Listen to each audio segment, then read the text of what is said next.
안녕하세요. 현대의 진리를 전하고 있는 에스더입니다. 오늘도 구속의 파노라마를 연구를 해 보도록 하겠습니다.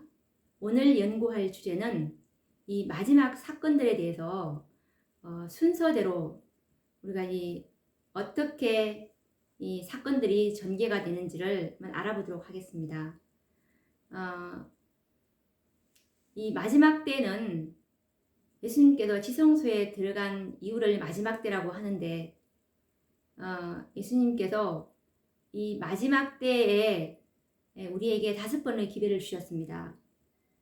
요한계시록 14장의 세 천사의 기별과 요한계시록 18장의 2번의 기별, 총 5기별이 주님께서 우리에게 이 지성소에서 주신 그 기별인데, 이 마지막 5째 천사에게서 지성소에서 요구하시는 이 하나님의 완전한 품성이 이 5째 천사에게서 나타나기 때문에 하나님께서 이제 늦은 비를 부어주셔서 이 그분의 셋째 천사의 사업인 살아계신 하나님의 인인 14만 4천인 인인 이 구속의 열매들, 흠도 점도 없는 이들이 이제 늦은 비로 인해서 이제 다 늦은 비로 큰 외침을 할 수 있기 때문에 이제 성령의 능력으로 이 마지막 추수삽은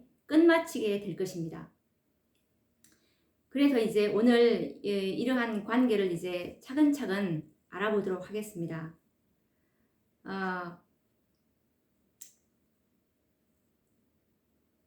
1833년부터 1844년까지 이제 1833년부터 이제 첫째 천사의 기별이 울려 퍼지기 시작합니다. 이 첫째 천사의 기별의 경험은 철저한 회개와 자복입니다. 그리고 이제 1844년에 둘째 천사의 기별이 이제 전해지기 시작하면서 이 둘째 천사의 경험은 타락한 교회로부터 분리입니다. 죄와 죄인들로부터 분리되는 그런 경험이 둘째 천사의 기별이라고도 할 수가 있습니다. 그리고 이제 1844년 10월 22일 이 예수님께서 지성소에 들어가심으로 이제 셋째 천사의 기별이 시작이 됩니다. 이 첫째 천사의 중요 사건은 나팔절의 성취라고도 볼 수 있는데요. 예전에 이스라엘 절기에서 7월 1일부터 이제 7월 10일이 대속제일이니까 그 사이 10일이 이제 1833년부터 1844년 총 10년이 걸렸어요.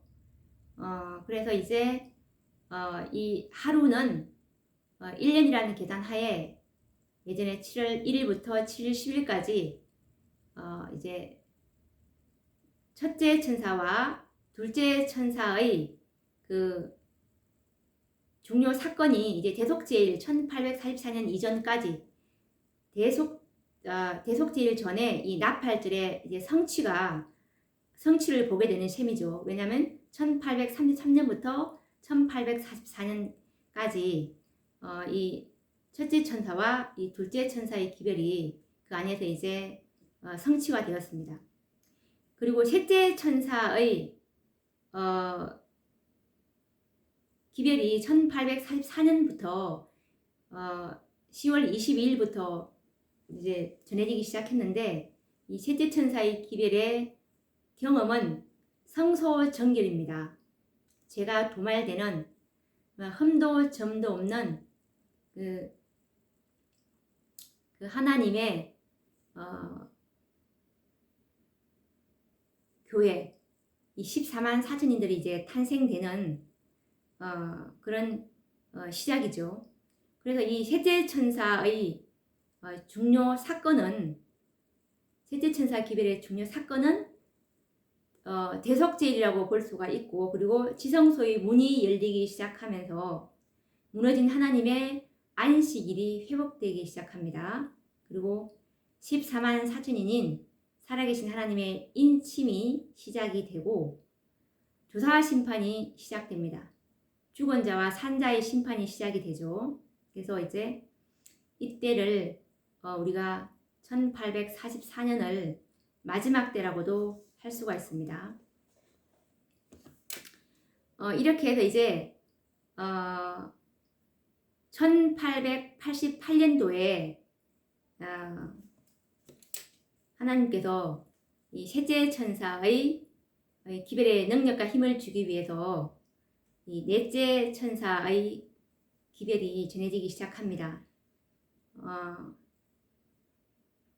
이것은 넷째 천사의 기별의 영적 경험은 넷째 천사의 기별은 이 칭의의 기별이었습니다. 믿음으로 말미암은 의를 다시 한 번 더 능력과 힘을 가지고 이 존스와 와그너가 가지고 내려왔죠. 그래서 이제 큰 외침의 시작이라고도 할 수가 있습니다. 이 넷째 천사의 기별은 큰 외침의 시작이라고 볼 수 있는데, 왜냐하면 늦은 비를 부어줄 수 있는 그런 능력 있는 기별이었기 때문입니다. 그리스도 우리의 의라는 예수님의 품성을 원하는 자에게 값없이 선물로 완전한 품성을 우리에게 나누어 주신다는 그런 기별이었습니다. 그리고 이제 또 넷째 천사가 도움을 받아야 되는 그런 처지가 되어버렸기 때문에 다시 한번 이 다섯째 천사가 2014년도에 다시 하늘로서 기별을 가지고 다섯째 천사가 내려왔습니다. 이 다섯째 천사는 하나님의 영광, 하나님의 품성을 드러내는 그런 기별입니다. 이렇게 해서 이제 다섯째 천사의 이후에 이제 전개되는 사건이 일요일 법령이라는 사건이 이제 진행될 것입니다. 일요일 법령의 중요 사건은 산자의 심판이 시작이 됩니다. 이제 그리고 일요일 법령은 3단계로 진행이 될 것인데, 우선 미국부터 시작을 해서 1단계는, 그리고 2단계는 천주교와 개신교국으로 이제 번져갈 것이고, 3단계는 이제 전 세계적으로 일요일 법령이 이제 적용될 것입니다. 그렇게 해서 이제 정말 이 셋째 천사의 기별은 이제 점점 더 크게 전파가 되면서, 그때 이제 정말 하나님의 백성들이 정말 우리의 힘으로 어찌할 수 없을 때 하늘로 탄원을 올리게 됩니다. 그래서 이 정말 준비된 한 무리, 이 다섯째 천사의 기별을 받은 자들, 이들에게 한 무리에게 늦은 비가 이제 부어지게 될 것입니다. 그래서 늦은 비를 받은 이들이 나가서 이제 큰 외침을 하게 되므로 셋째 천사의 인치는 사업, 살아계신 하나님의 인치는 14만 4천인들의 마지막 수확이 있게 될 것입니다. 그래서 명목상의 재림교회와 타락한 개신교에서 하나님의 존귀한 자들, 하나님 백성들이 이제 내 백성아 거기서 나와 그의 죄에 참여하지 말고 그에 받을 재앙을 받지 말라는 이 외침에 그들이 나와서 이제 남은 무리와 함께 서게 될 것입니다. 이렇게 해서 이제 14만 4천의 수요는 채워지게 될 것이고, 드디어 초기 문집 279페이지 말씀처럼 셋째 천사가 지성소에 중보하시던 예수님께 보고하는 장면이 있지 않습니까? 예수님, 주님께서 요한계시록 7장 4절에 인맞은 자의 수가 14만 4천이라고 했는데, 제가 그 인을 수요를 다 개수하고 왔습니다 라고 보고하자 주님께서 중보하시던 향로를 내려놓으시고 다 이루었다고 외치는 그 장면이 이제 실제로 성취가 되므로 은혜의 시기가 마치게 될 것입니다. 그래서 이 은혜의 시기의 마침의 중요 사건은 14만 4천인의 수요가 차게 되고 예수님의 중보가 맞춰지고 성령이 거주어지게 될 것입니다. 이 일요일 법령과 은혜의 시기 마침까지 걸리는 시간은 대략 1년 내지 2년 동안 걸리게 될 것이고 이제 은혜의 시기 마침에서 이제 바로 7장이 내릴 것입니다. 7장이 내리게 될 것인데 이 7장에서 이제 은혜 시기 마침에서 재림 때까지 약 1년이 걸릴 것입니다. 그래서 우리가 이 1월 법령에서 재림 때까지 시간을 이렇게 잡아보았는데 이것은 대총의 회보 1892년도 호주 멜버른에서 선지자께서 하신 말씀에서 우리가 적용을 해볼 수가 있는데 우리가 이 존스와 와그너가 전하는 이 넷째 천사가 전하는 이 기별을 받아들였더라면 우리는 2년 안에 하늘 가나안에 2년 뒤에는 하늘 가나안에 가 있었을 것이다 라는 그 말씀을 토대로 이렇게 잡아보았습니다. 그래서 1월 법령에서 은혜의 시기 마침까지는 약 1년에서 2년 정도가 이렇게 약간 좀 여유를 두고 잡았고 그리고 은혜의 시기 마침에서 재림 때까지는 정확하게 1년이라고 요한계시록 18장 8절은 우리가 7장의 기간은 1년이라는 이 정확한 말씀이 있기 때문에 감해 주신다고 하셨지만 그래도 1년을 잡았습니다. 이 은혜의 시기 마치고 나면은 7장이 이제 내리게 되는데 첫째 재앙은 악하고 독한 헌대 재앙입니다. 그리고 둘째 재앙은 바다가 피가 되는 재앙이고 그리고 셋째 재앙은 강과 물 근원이 피가 되는 재앙입니다. 그리고 넷째 재앙은 해가 뜨거워지는 재앙이고 다섯째 재앙은 암흑 재앙입니다. 그리고 여섯째 재앙은 이제 아마겟돈 전쟁이고 마지막 일곱째 재앙은 지진과 우박이 있는 그런 재앙이죠.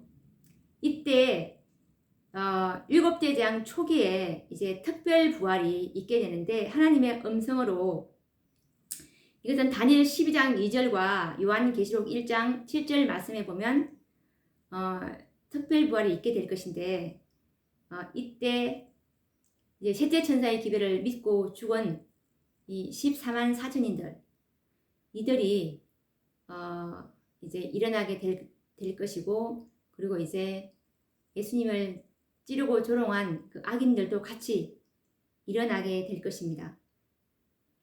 이렇게 해서 이제 일곱 재앙이 있게 될 것인데 매 재앙의 기간을 우리가 환산해 보면은 한 재앙당 이게 약 52일 정도가 이렇게 걸리게 될 것이고 이렇게 추정을 해보면 이제 환란이 감해진다고 했습니다. 이것은 대쟁투 636페이지에서 642페이지에 보시면 확인을 해볼 수가 있을 것입니다. 이렇게 해서 이제 재림이 있게 됩니다. 7장 뒤에 특별부활 뒤에 이제 이 일곱째 재앙 뒤에 재림이 있게 될 것인데 이 재림 때는 예수님의 음성으로 이제 첫째 의인의 부활이 있게 됩니다.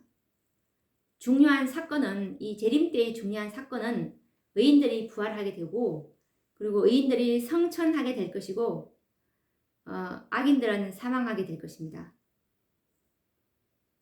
그리고 사단은 1000년 동안 이제 결박하게 될 것이며, 그리고 구원받은 자들은 1000년 동안 왕노릇하게 될 것입니다. 그리고 하늘에서 이제 초막들을 지키게 될 것입니다. 그리고 나서 이제 1000년 뒤에 예수님께서 이제 삼림을 하시게 되는데,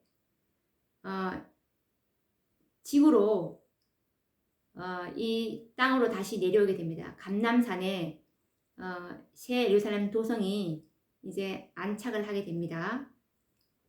삼림 때의 중요 사건은 악인들이 부활하게 되고, 그리고 그리스도의 대관식이 있을 것입니다. 이때 사단은 총공격, 악인들을 충동해서 이제 부활한 악인들과 함께 그 새 예루살렘 도성을 향해서 이제 총공격을 하게 됩니다. 이때 유황불비가 내려와서 이제 둘째 사망으로 사단과 그리고 악인들과 그렇게 돼서 이제 죄와 사망이 있게 될 것이고, 죄는 정말 영원히 멸하게 될 것입니다. 이렇게 해서 이제 새 하늘과 새 땅이 재창조됨으로 정말 다시 완전한 에덴이 이제 회복이 될 것입니다. 이렇게 해서 이 마지막 사건들의 순서가 이렇게 우리가 이어진다는 것을 오늘 간략하게 보았습니다.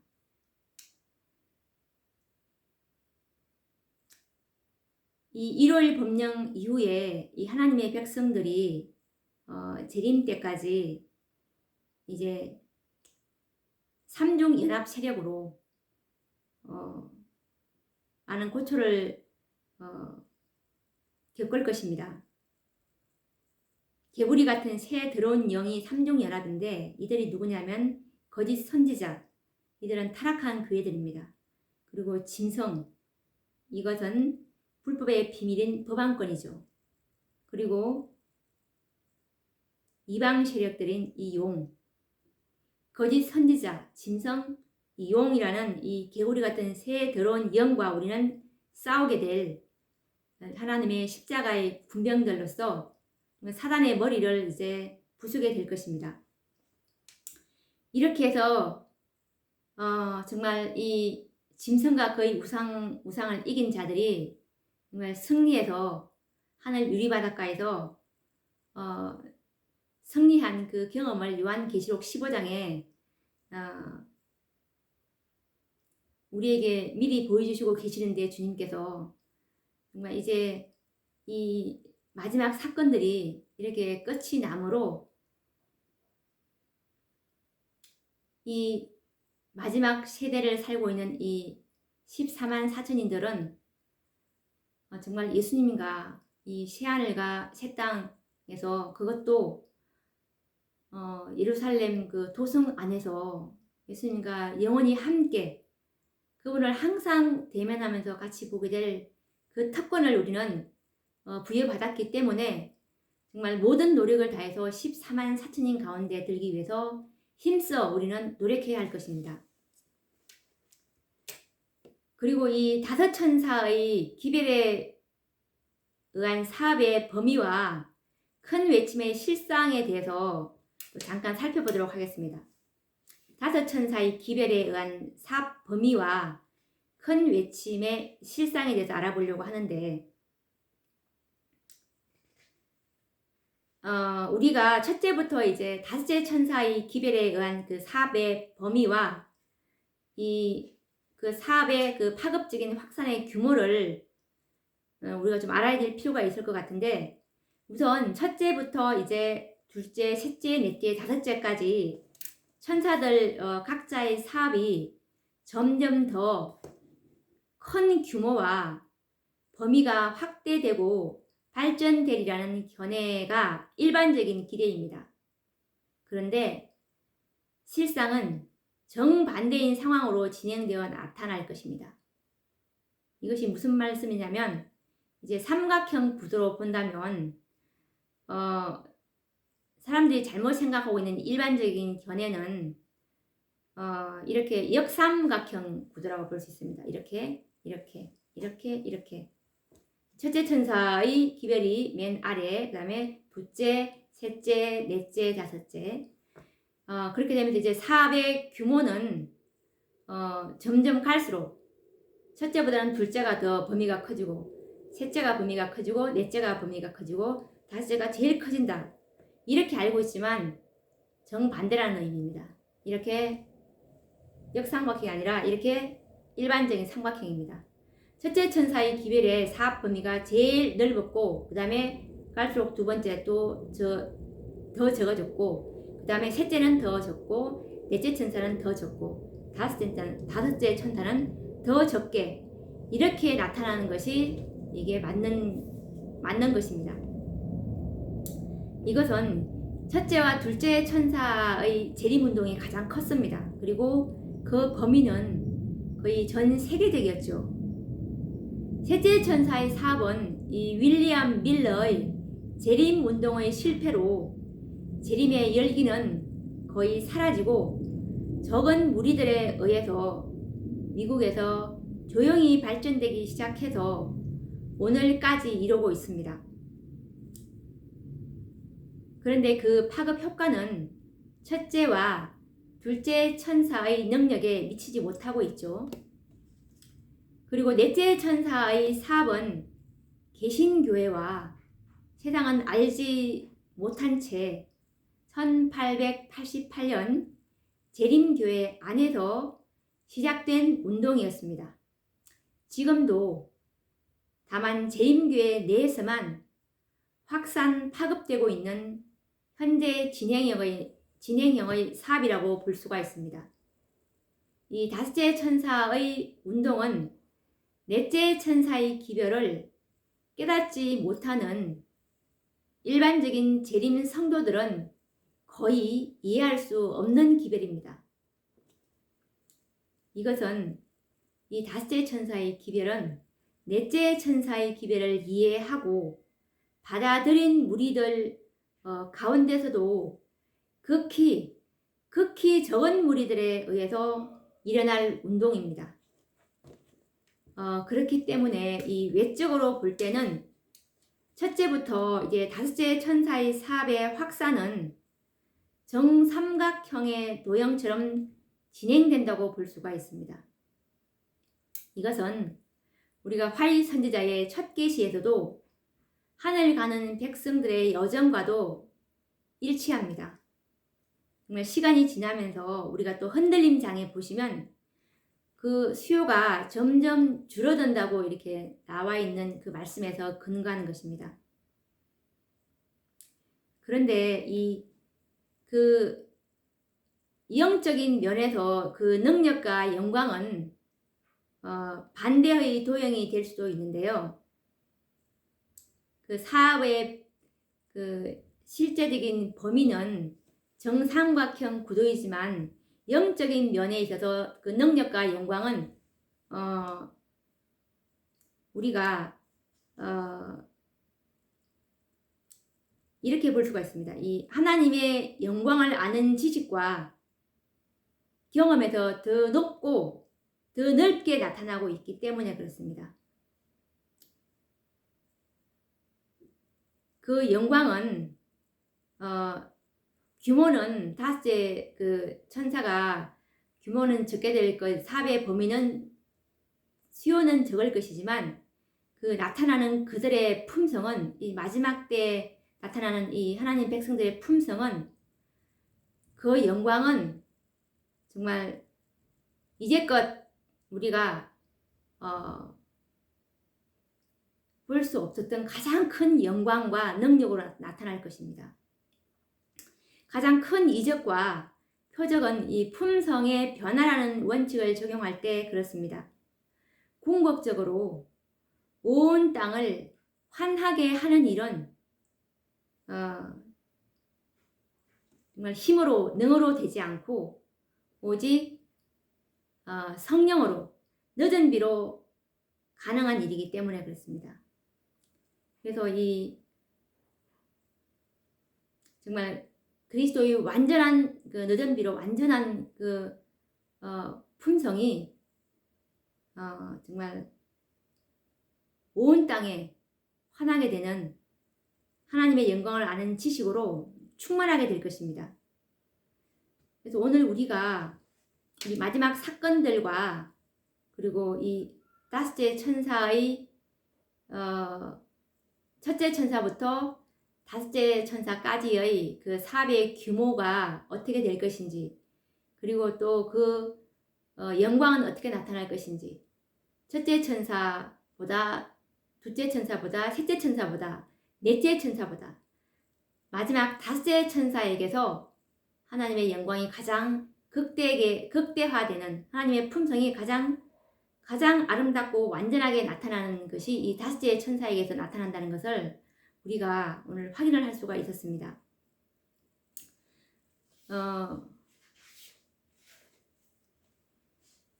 오늘도 또 우리가 이 마지막 사건을 보면서 정말 우리가 어떠한 사람이 되어야 될 것인지에 대해서 다시 한번 생각해보는 기회를 가졌습니다.